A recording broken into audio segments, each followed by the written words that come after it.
Well, this is my second time recording this video now, because halfway through the first one, the audio got all staticky out of nowhere, and then my PC decided to explode. Alright, how's it going, everybody? Welcome back to Black Ops Cold War. And as you can see, I finally have diamond sniper rifles for real. If for whatever reason you didn't see the other video, basically I unlocked diamond sniper rifles, but for whatever reason, whenever I went in here, you could see I had gold for all 3 sniper rifles, but when I went over to diamond, it would say I only had 2. But I guess an update came out today or something like that, I don't know. But whatever happened, it must have fixed it, because now obviously, as you can see, I have diamond. One weird thing though is that if we go over here to the zombies camos, as I showed you guys in the last video, I do have plague diamond for the sniper rifles, but I don't have plague diamond for any other weapon class. In fact, I don't even have gold viper on a single gun that's not a sniper rifle. But if we go over here to dark aether, for some reason it says I have 2 out of 9 weapon classes done. Anyway, yeah, here's a diamond tundra, in case you haven't watched one of the zillion other people that have unlocked this at this point. I'm not gonna lie, in general, I actually really like how diamond looks in this game. Gold looks pretty sleek too. Like, this is actually probably the best looking gold camo that I've seen since Black Ops 1. But the problem with the gold is that with the exception of the tundra, it doesn't really look that great on any of the other snipers because it doesn't cover the scope. But yeah, actually that is one thing that bothers me about the camos in general. None of the camos cover attachments. Like, if I put any scope that's not the default scope on this gun, my camo won't go over it for whatever reason. And also, you can't see it because Woods' hand is covering it right now, but the grip that I have on the gun goes over the camo as well. And I mean, obviously I never have to look at that, but like in the inspector or like in the gunsmith and stuff, I just think it looks kind of silly, you know? So anyway, today's video was going to be a zombies video. My plan was to take the Diamatti and just finish it off. I need 1,500 more kills while it's pack-a-punch, just in general. And then I also need, I think, 10 elite eliminations, and then that one's polished off as well. So anyway, like I said, this was gonna be a zombies video, but basically while I was checking those camo requirements for the Diamatti, I realized I had unlocked diamond sniper rifles. Because I actually noticed it after that dark aether glitch, because I was like, that's kind of weird. Why does dark aether say 2? And then I checked dark matter ultra, and I noticed it said 1, and I realized that my snipers finally counted. So anyway, my plan for the zombies camos in general from now on is basically gonna be try and use as much of the double XP as possible to level up the pistols.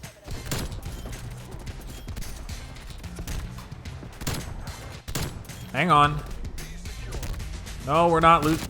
Why does it keep doing that? That is the 3rd time it has just completely flipped the spawns out on me. I'm so done with it. I think the problem with that kind of thing is actually that there's just so many people on this game that are used to Modern Warfare's spawns making so little sense you could basically just not pay attention to them at all and pretty much be completely fine. But the problem is, in Black Ops Cold War, one of the things I can say about it is that for the most part, the spawns actually do what they're supposed to do, at least like historically in Call of Duty. Like these NUKETOWN spawns for Domination, I know the team deathmatch ones can be kind of weird, but the Domination spawns seem to work more or less how I remember them working. It just seems like there's so many people that just have no concept of how to keep the spawns intact. Like when you have B and C, don't go past the front of the house. Just sit there and keep them spawn trapped. You don't need to push that far. All right, now don't push up. Just stay back here. Just stay back here. We will be fine. That's another thing. I know they nerfed a whole bunch of the score streaks and stuff. I know they finally nerfed the napalm strike, which that was needed for a very long time. But I know they also nerfed the score streak value for the attack helicopter, I think the chopper gunner, and they buffed the score streak value for the VTOL, which I guess kind of makes sense. I mean, I almost never saw anybody running around with that thing. Like, I really can't say I'm surprised in the slightest. I mean, granted, the score streak seemed pretty good the couple of times I did see people able to call it in, but oh, like right now, there you go, somebody's got it. But yeah, it seems pretty good. I guess they just wanted to encourage a little bit more score streak diversity. I gotta figure out what I'm gonna replace the napalm strike with though, because not that it's bad now, but I don't typically like running streaks that are that high, and the only reason I was really running napalm was because of how busted it was anyway. So get absolutely destroyed. Get off your little corner head glitch there. Go get your long shots elsewhere. What is that? Is that a chopper gunner? Where the fuck did they get a chopper gunner? Who on this team deserved a chopper gunner? Did they get one off of a fucking care package? Nope, I'm staying inside till the end of the game. You can run that chopper gunner till it goes fucking dry. You're not killing me again. Fuck that. I got the last kill. I don't care. I got one last kill, that's all I wanted. The more I use the Tundra, the more it grows on me. And I know I keep saying I wish it were a little faster, and that's true, but honestly, if it didn't move from where it's at, I wouldn't necessarily hate it. My biggest problem with the sniping at the moment is just that the Tundra is so much better than everything else in its class. Like, all the clip hitters are running that swap class with the Pellington, and some guys are just running Pellingtons anyway. Actually, I'll use the Pellington this game, why not? But my biggest problem with it is that I can already tell, unless they buff the Barrett, I'm gonna wind up having like a gazillion kills with the Tundra and like no kills with either of the other snipers. snipers. Why do we only have 3 people on our team? Like, what is going on here? All right, well, this game's a lost cause. Recently, actually, it hasn't been the sweat making me rage quit. It's just been, for whatever reason, I keep getting into these really lopsided games. I don't understand why. Lopsided meaning like my whole team clearly doesn't have any interest in actually winning the game, and the entire other team seems to really want to win the game, which isn't necessarily a skill-based matchmaking thing, right? Like, obviously, there's no way for an algorithm to predict whether or not somebody's gonna play the objective. Like, this game, I could just randomly choose to run around with a knife. I am a terrible knifer, and the game has no idea because I've been sniping, so it's going off my sniping skill-based matchmaking. So, I mean, it's really just luck is what it is. It's not, you know, me feeling screwed by the game or anything. I would hit mark the guy too. You gotta be kidding me. What an absolute legend of a player. Fuck it, you don't want to come out, I'll rush the spawn. I don't give a shit. All right, you're AFK. You don't count.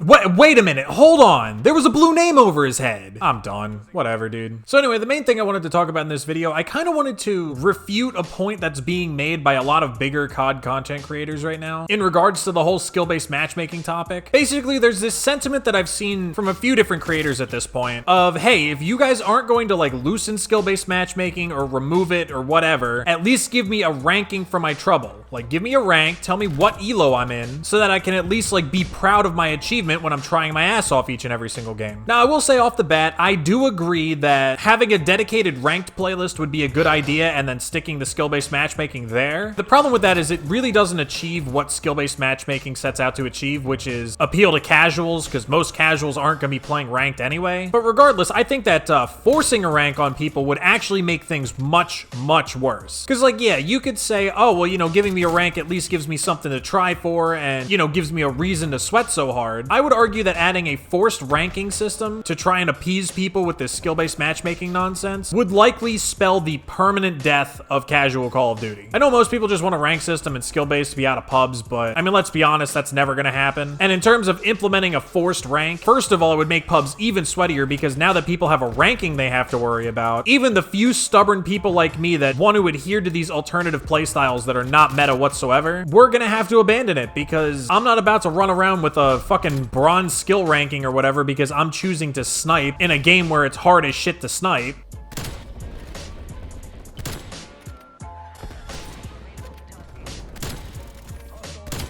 Oh my god, what am I doing?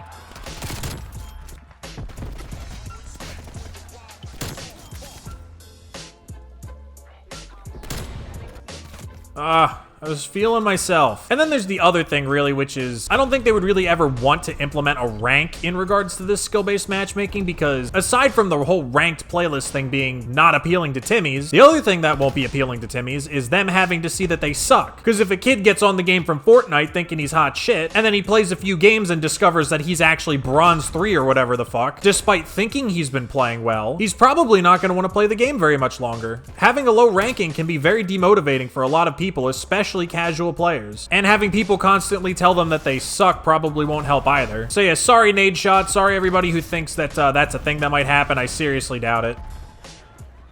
What the fuck? That guy scared the shit out of me. Oh, give me that play of the game though, yeah.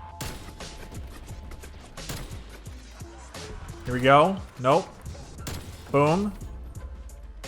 Boom. That wasn't bad. Anyway, that's about it for this video. Just wanted to show off my fancy new camo and talk about skill-based matchmaking for the 8 billionth time. Quick note before I go, I did see that the response on the Cyberpunk video was pretty good, so my next video will be Cyberpunk. However, I don't think I'll be uploading tomorrow because I have a final due and I really haven't been working on it as much as I probably should have been. But once that's all squared away, I'm basically home free, so expect Cyberpunk on Monday and then we'll be just rolling with the content like normal. And yeah, as always, if you enjoyed this video, definitely leave a like and subscribe if you want to come back for more content. And yeah, that's about it. I'll see you guys in the next one.